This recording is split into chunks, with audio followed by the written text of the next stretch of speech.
If you were to tell me that an open-world RPG Genshin Warframe hybridized style game came out with no character gacha element whatsoever, I'd be skeptical. And I was. When friends of mine first told me about Duet Night Abyss, I didn't know what to think of it at the time. I had my doubts at first, but I installed the game and wanted to give it an honest try before giving any premature critiques.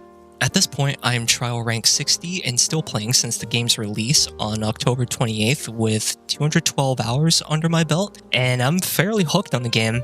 And it genuinely took me by surprise how much I ended up enjoying the game than I originally precedented. And for the sake of this video, not repeating the same criticisms and points other YouTubers have made, I'll just keep it short. Let's start with what I thoroughly enjoy about Duet Night Abyss. First off, the lack of character gacha is extremely relieving. Having a main aspect of this game be a time sink rather than a wallet sink is such a welcome change of pace when there's already games like Genshin and Wuthering Waves that exist in the similar climate. This feature alone was what compelled me to pick up the game in the first place. I wouldn't even be making the video about this if it was otherwise. Second, the secret letter system. So the way secret letters work is similar to Warframe's Void Relic system. You choose a covert mission to run in-game, and a secret letter, for example, of a character that you want. You complete the mission, and you select from one of 3 reward drops, character thought fragments included. Character thoughts can drop in stacks of 2 at the silver tier, or 10 stacks at gold tier with approximately 10% drop rate. You need 30 total thought fragments to unlock and obtain characters, and secret letters can be obtained from literally playing the game, from exploring, opening chests, completing your dailies, shops, random enemy drops, and events. And once you have 10 letters, you can then have a benefit of choosing the specific secret letter for whatever character, demon wedge, or weapons that you want to try and obtain. The third thing that I liked about DNA is how this game handles the weekly limited character rotations and by proxy newer character releases. It can be a cumbersome slog to farm up the character thought fragments from the limited weekly events like Theater or Mystic Maze. Things like that. However, the devs have thankfully confirmed that new characters will be cycled into the standard shop after the addition of newer units into the character roster. For example, Psyche was a new character added and temporarily exclusive to Immersive Theater.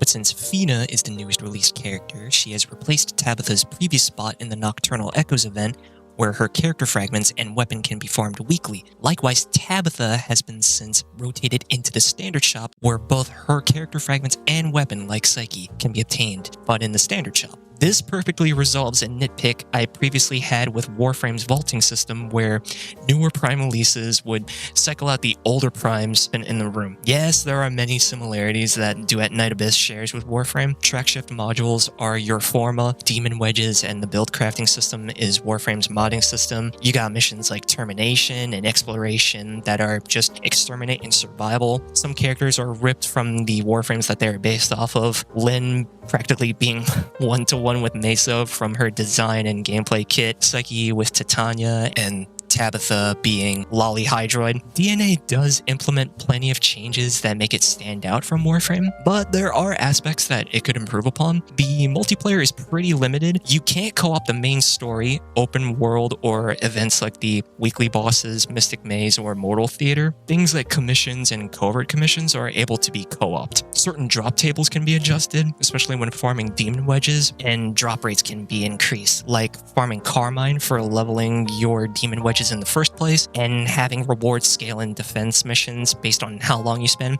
Just changes like that would be nice to have. That is not to say that Duet Night Abyss is just a flat-out shameless, shallow, imitative husk that's just tugging at the coattails of Warframe. Despite my own personal nitpicks with Warframe, I can still acknowledge the fact that the game has been successful for so long because its overall gameplay plan brought something intriguing for players at the time. And as time progressed, it built upon it and fleshed it out even more. Duet Night Abyss doesn't draw inspiration from Warframe's game plan just for the sake of being a flat-out derivative cash grab. It's the fact that it acknowledges and understands why and what has made Warframe so successful and established such a solid longevity. Again, I may have my own reservations about Warframe, but there's a reason why people still log into Warframe and why there's still a large player base to this day. Overall, I'm having a blast with Duet Night of this. It's a fun game. Maybe something for you to keep a lookout for on the side if you just want something chill to play. The game has potential, it shows potential, and like its inspiration, it can establish growth and payoff over time. And as it stands right now, I genuinely believe it's a good start, and I'm excited to see how this game progresses in the future. So yeah, that concludes my thoughts about Duet Night Abyss. I would like to see what you guys think of the game, and if you also enjoyed the video, leave a like and sub, and I'll catch you guys in the next one. Later.